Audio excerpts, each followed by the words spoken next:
Assalamualaikum warahmatullahi wabarakatuh. Perkenalkan, nama saya Dea Nur Asrila, semester 2, Prodi S1 Keperawatan dari Stikes Batara Guru Sarwako.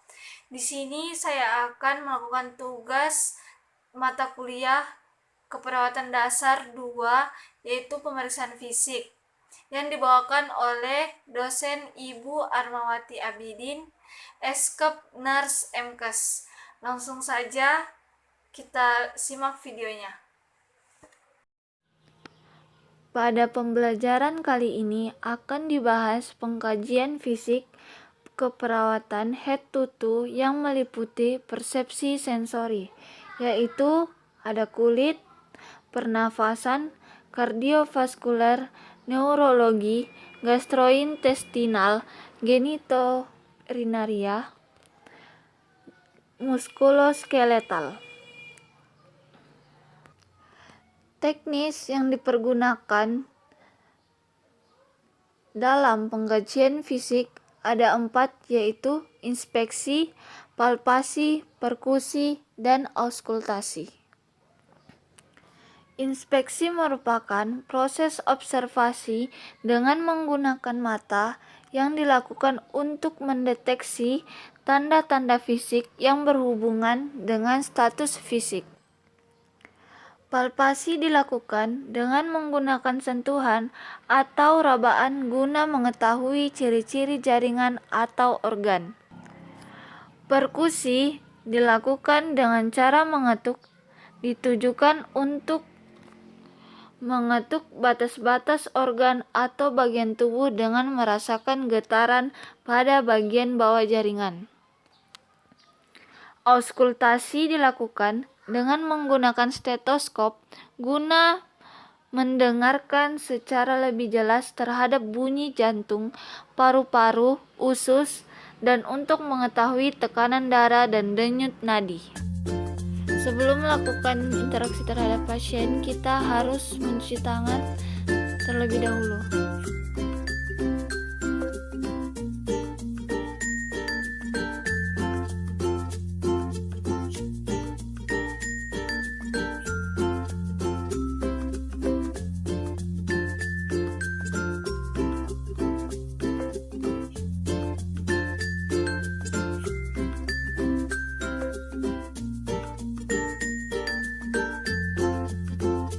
Persiapan pengkajian meliputi persiapan ruangan, peralatan, dan pasien.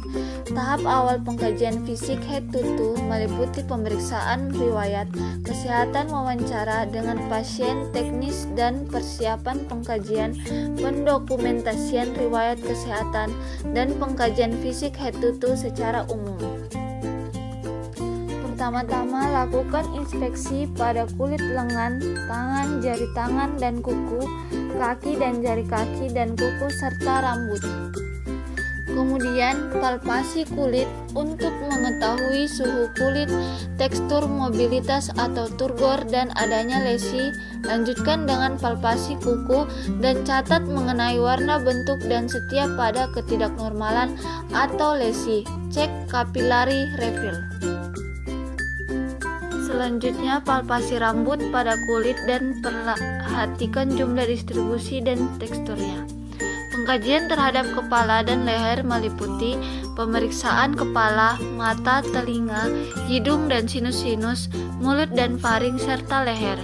Tujuan pengkajian kepala adalah untuk mengetahui bentuk dan fungsi kepala. Pertama-tama, yang harus dilakukan adalah mengatur posisi pasien. Bila pasien mengenakan kacamata, mintalah untuk melepaskan. Kemudian lakukan inspeksi cara memperhatikan kesimetrisan muka, tengkorak, warna, dan distribusi rambut serta kulit kepala. Distribusi rambut sangat bervariasi pada setiap orang dan kulit normalnya tidak mengalami peradangan, tumor ataupun bekas luka atau sikatrik. Kemudian dilanjutkan dengan palpasi untuk mengetahui keadaan rambut, masa pembekakan, nyeri tekan, keadaan tengkorak, dan kulit kepala. Secara umum, pengkajian mata adalah untuk mengetahui bentuk dan fungsi mata. Pada proses inspeksi, bagian mata yang perlu diamati adalah bola mata, kelopak mata, sklera, dan pupil.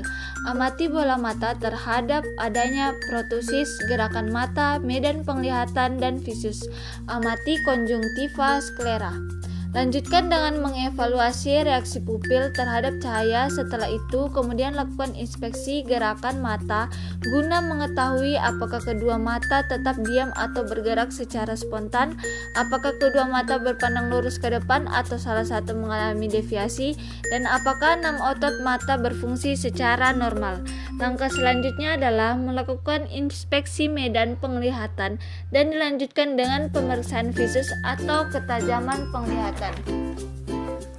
Melakukan palpasi pada mata ditunjukkan untuk mengetahui ketajaman bola mata dan adanya nyeri tekan. Proses inspeksi dan palpasi dimulai dari pemeriksaan pada telinga luar. Periksalah bagian vina terhadap ukuran, bentuk, warna, lesi, dan keberadaan massa. Kemudian lanjutkan pengkajian palpasi kartilago telinga luar secara sistematis, yaitu dari jaringan lunak kemudian jaringan keras, dan catat bila ada nyeri tekan bagi trafus ke dalam dan tekan ke tulang telinga di bawah daun telinga. Bandingkan telinga kanan dan kiri bila diperlukan. Lanjutkan pengkajian telinga bagian dalam. Amati pintu masuk lubang telinga dan perhatikan ada tidaknya peradangan, perdarahan, dan kotoran. Pemeriksaan pendengaran pasien untuk mengetahui fungsi telinga. Secara sederhana, pemeriksaan ini dapat menggunakan suara arloji. Secara normal, suara arloji ini masih terdengar dengan jarak 30 cm. Pemeriksaan lebih lanjut dapat menggunakan Garputala atau tes audiometri. Pasien diminta memberi kode ketika getaran hilang dan memberi kode saat masih mendengar.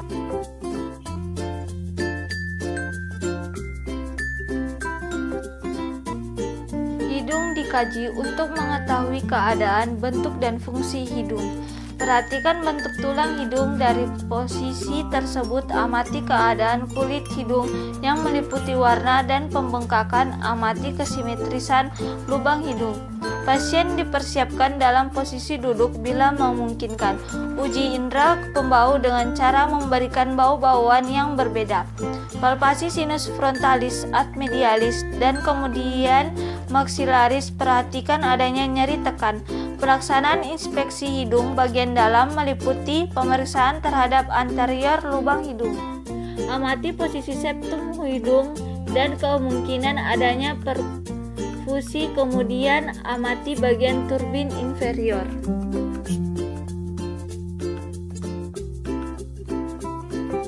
Pengkajian terhadap mulut dan faring dimulai dari pengamatan bibir untuk mengetahui adanya kelainan kongenital bibir sumbing, warna bibir, ulkus, lesi, dan massa. Kemudian dilanjutkan pada pengkajian gigi untuk mengetahui keadaan setiap gigi yang meliputi posisi jarak gigi rahang atas dan bawah, ukuran lesi atau adanya tumor. Amati juga pada akar gigi dan gusi. Lanjutkan pada pengamatan lidah dan kesimetrisannya.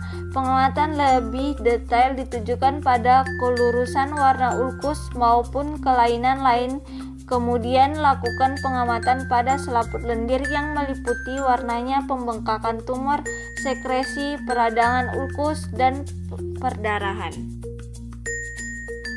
Tujuan pengkajian bagian leher secara umum adalah untuk mengetahui bentuk leher dan organ penting. Lakukan inspeksi pada leher yang terdiri dari bentuk leher, warna kulit, adanya pembengkakan, jaringan parut, dan massa. Inspeksilah tiroid dengan cara meminta pasien menelan dan amati gerakan kelenjar tiroid pada taktik suprasentral.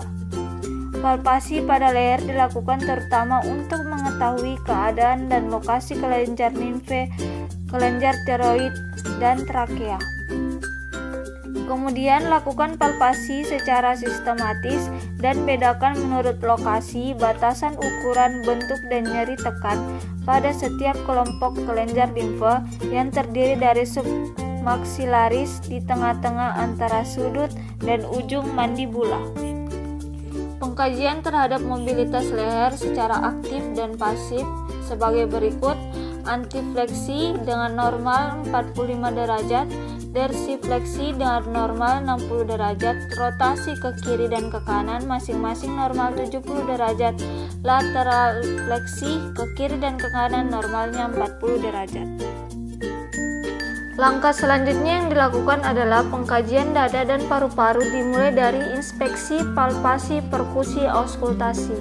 Auskultasi berfungsi untuk mengkaji aliran udara melalui batang trakeal bronkial. Langkah kerja auskultasi adalah minta pasien bernafas secara normal dan mulailah dengan pertama kali meletakkan stetoskop pada trakea, dengar bunyi napas secara teliti. Palpasi dada dilakukan untuk mengkaji keadaan kulit pada dinding dada, nyeri tekan, massa peradangan, kesimetrisan ekspansi. Payudara.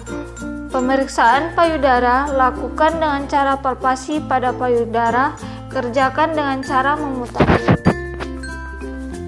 Perkusi juga dipakai untuk mengetahui batas paru-paru dengan organ lain di sekitarnya secara sistematis.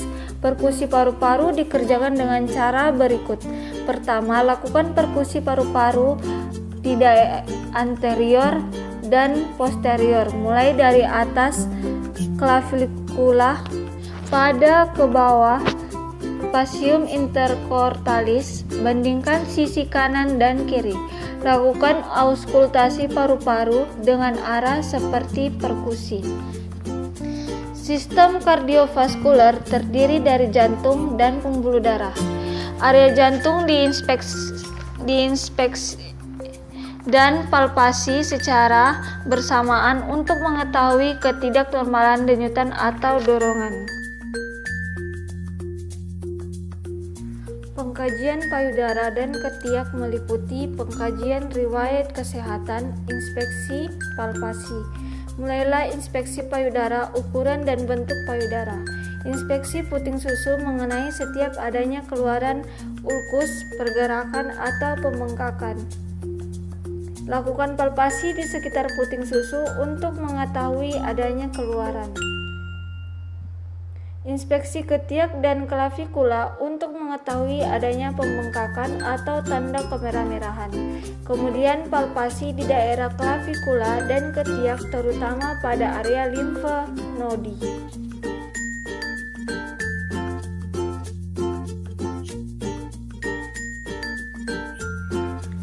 Pengkajian terhadap perut meliputi inspeksi, auskultasi, palpasi, perkusi.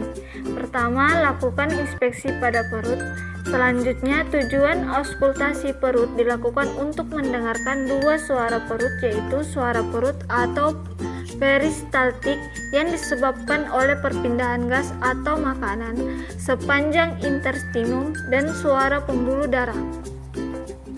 Tujuan perkusi dilakukan untuk mendengarkan gas, cairan, atau massa dalam perut untuk mengetahui posisi lien dan hepar. Palpasi dilakukan secara ringan atau dalam tergantung pada tujuannya. Palpasi dalam dilakukan dengan cara menekankan dibantu dengan tangan lain sedalam 4-5 cm.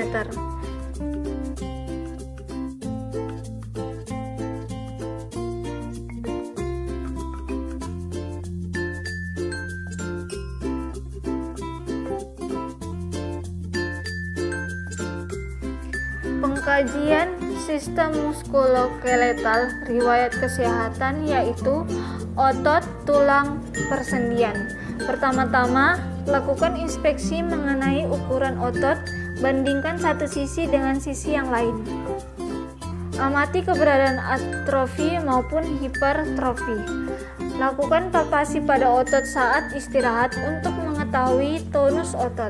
Lakukan palpasi otot pada saat pasien bergerak secara aktif dan pasif untuk mengetahui adanya kelemahan atau flasiditas. Kontraksi secara tiba-tiba atau involunter dan kehalusan gerakan. Uji kekuatan otot dengan cara menyuruh pasien menarik atau mendorong tangan pemeriksa dan bandingkan kekuatan otot anggota kanan kiri. Refleks patella diuji dengan cara memberikan stimulus dan mengamati respon yang diberikan dengan cara memberikan pukulan cepat. Ya, itu tadi video dari saya. Mohon maaf jika ada salah. Sekian dan terima kasih. Wassalamualaikum warahmatullahi wabarakatuh.